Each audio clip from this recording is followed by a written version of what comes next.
Rule number 13, be a comfort zone buster. There's no room at Complacency Inn. What does that mean? Well, have you ever run into a situation where somebody on your team was killing it? I mean, doing everything that they had to do, above and beyond, things that they felt uncomfortable doing and things that they felt comfortable doing. And they did all that package to become a top producer.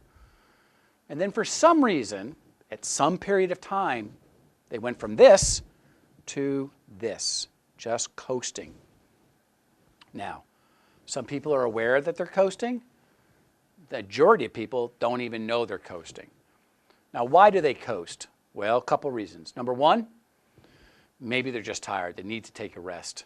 And coasting actually becomes a way of life. That's trouble. Others are in economic comfort zone.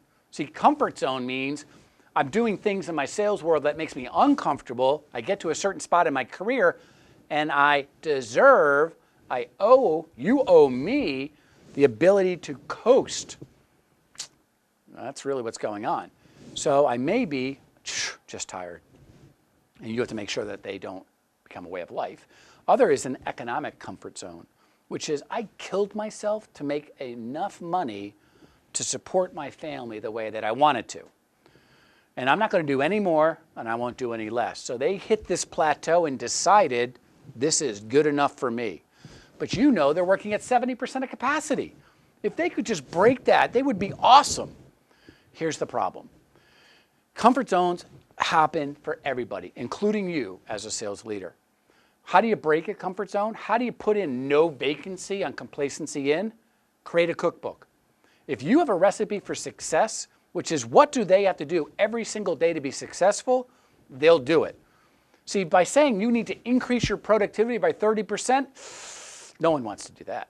But if you say, here's what you have to do every single day that they co-created, a list of behaviors for them to become successful, they do a little bit each day. It's kind of like Fitbit.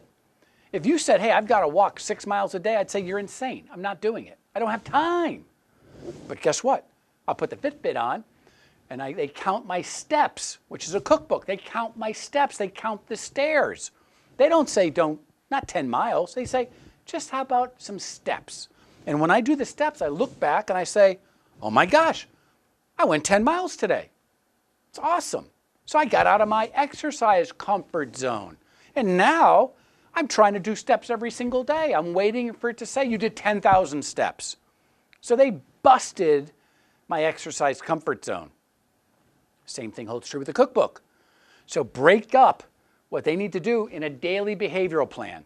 And what you notice is they're going to take a little step, and behavior drives attitude.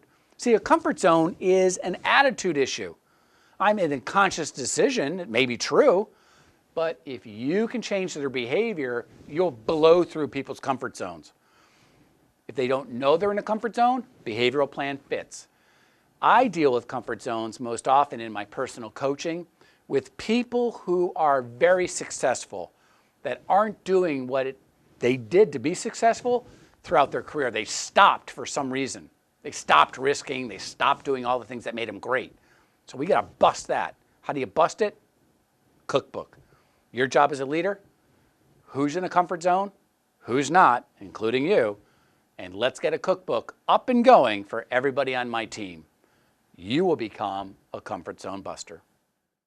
The Sandler Rules for Sales Leaders are available now at Amazon or Sandler.com. You can click on the player now to watch the previous video, or click subscribe now to get notified about future sales tips.